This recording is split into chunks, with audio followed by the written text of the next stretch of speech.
両膝を曲げた状態で股関節を外に開く、内ももを使って閉じる、繰り返しましょう。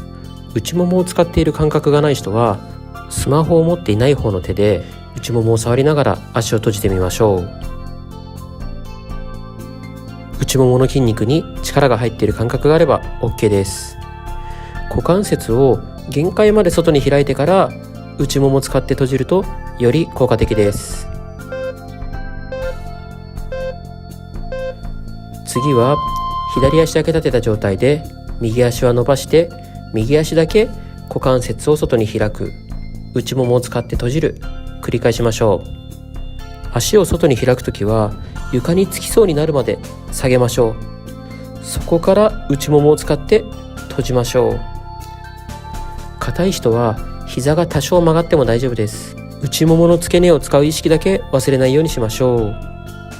この動画で一番大切なのは最後の2種目です。一番内ももを使う種目と一番最後が使った内ももを伸ばすストレッチ。動画を途中でやめると効果が半減してしまいます。最後まで一緒に頑張りましょう。次は左足を行います。右足は立てたままで左足はしっかり伸ばして外に開く、内ももを使って閉じる、繰り返しましょう。内ももの付け根に脂肪が溜まりやすい理由は本当に股関節を外までしっかり開いた時にしか使えない筋肉なんです。だから日常生活ではほぼ使わなくて脂肪が溜まってしまいます。この動画では股関節をしっかり外まで開いて内ももの付け根の筋肉を使って足を閉じましょう。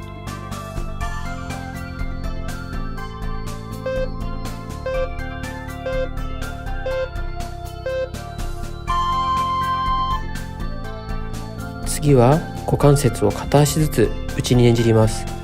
内ももの付け根を使ってゆっくり膝を内側に入れましょう。股関節付け根からねじるイメージです。骨盤が多少浮いても大丈夫です。お尻の外側を使って内に倒すこともできるのですが、内ももの付け根を意識して内に倒しましょう。ズボラストレッチの動画は何個か組み合わせて1回に30分ぐらい行えると良いと思います。なぜなら体が温まってからの方がストレッチの効果が出やすいです。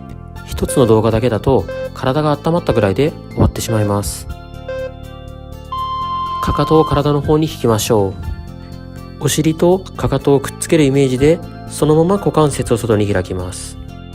かかとをお尻に近づけた状態で股関節を外に開く、内ももを使って閉じる、繰り返しましょう。1番のストレッチと同じ動きなのですが、膝を曲げている角度がきついので1番よりきついと思います。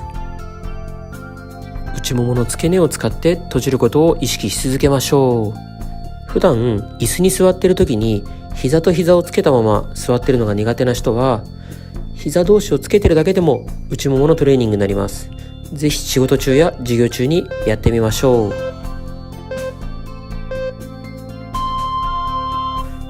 次は右足だけ浮かせて膝を伸ばした状態で大きく内回しにくるくる回しましょう。内に入れるときに内ももの付け根を使いましょう。低い位置で小さくくるくる回しているのが楽なのですが、なるべく大きく回しましょう。この動きで腰が痛い人は左膝を曲げてもらっても大丈夫です。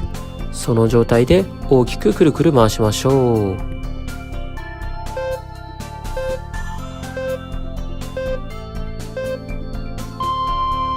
次は左足も同じように行います。左足を浮かせて大きく内回しに動かします。膝はなるべく伸ばしておきましょう。この動画では内ももの付け根を集中してストレッチを行っていますが、この動画だけを習慣化して内ももの付け根の部分痩せを狙うよりかは股関節全体のストレッチをして足全体を細くする方が効果が早いと思います。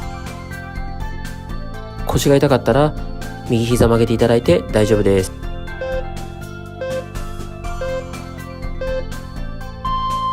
次は右の股関節を外に開いた状態で内ももの付け根を使って足を上げましょう。つま先は外向けておきましょう。もし内ももの付け根が動いている感覚がない人は股関節が外に開いてない可能性が高いです。股関節付け根から外に開いて、つま先が外向いているのを確認した状態で足を上げましょう。それでも内ももの付け根を使っている感覚がない人は、空いている手で内ももの付け根を触りながら行ってみましょう。触ると動いている感覚を感じることができると思います。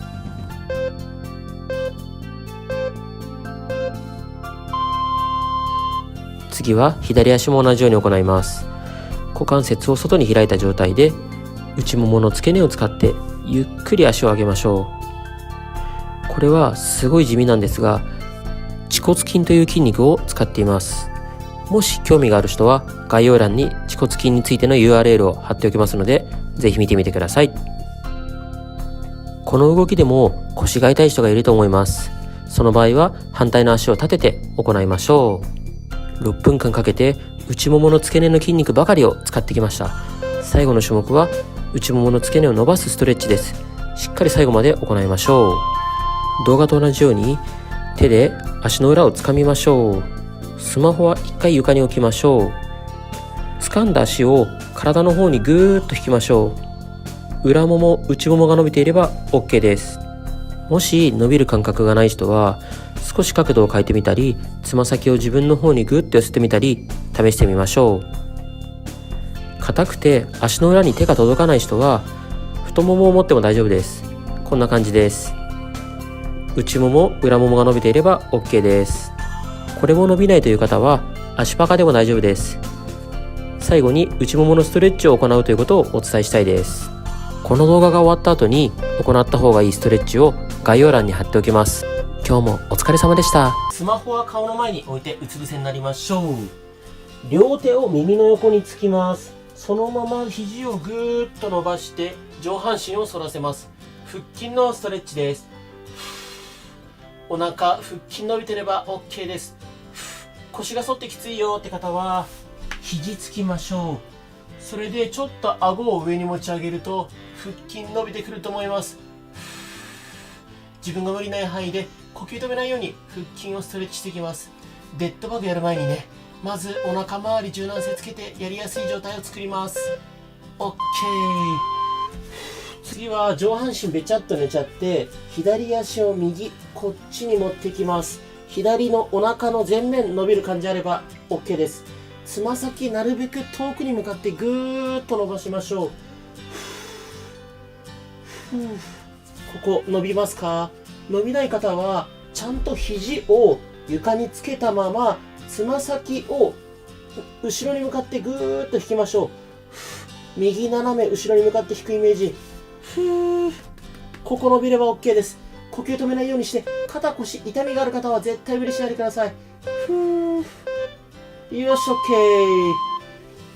次逆いきます。よし、右足を左こっちに持っていきます。右のお腹の前面伸ばします。肘は床につけておいてつま先を遠くに向かってぐーっと伸ばしましょう。右のお腹前面伸びてますか？呼吸は止めないようにしましょう。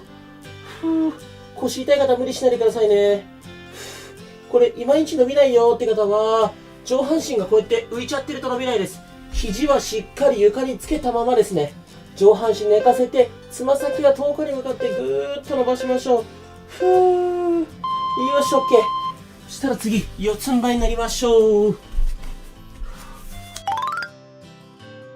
こんな感じ。四つん這いになったらおへそを覗き込むように腰を丸める。ゆっくり反らせる。おへそを覗き込むように腰丸めてゆっくり反らせる。繰り返しましょう。腰に痛みがある方無理しないでください。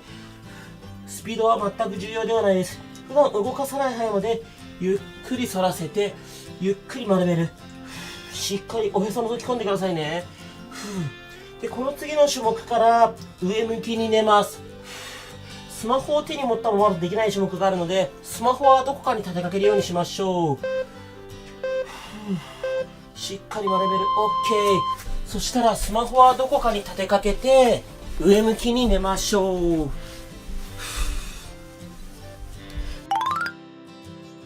そしたらまずは膝曲げたまま両足持ち上げます。お尻が浮くぐらい前ももをしっかりお腹に近づけましょう。頑張って。お腹下っ腹使う感覚ありますか？頑張って。膝と膝つけておくと内ももにも効いてきます。どうしてもきつくてできないよって方は手でちょっとこうやって床を押してズルしてもいいです。頑張って。ラスト1回。よし、OK。よく頑張りました。Twitter、Instagram、毎日更新してます。Twitter は100万人、インスタは30万人を目指して、YouTube のストレッチをカットして、より短く、より分かりやすく発信をしています。概要欄、コメント欄に Twitter、インスタのリンク貼ってますので、ぜひフォローよろしくお願いします。Twitter もインスタも基本的に DM は返信しています。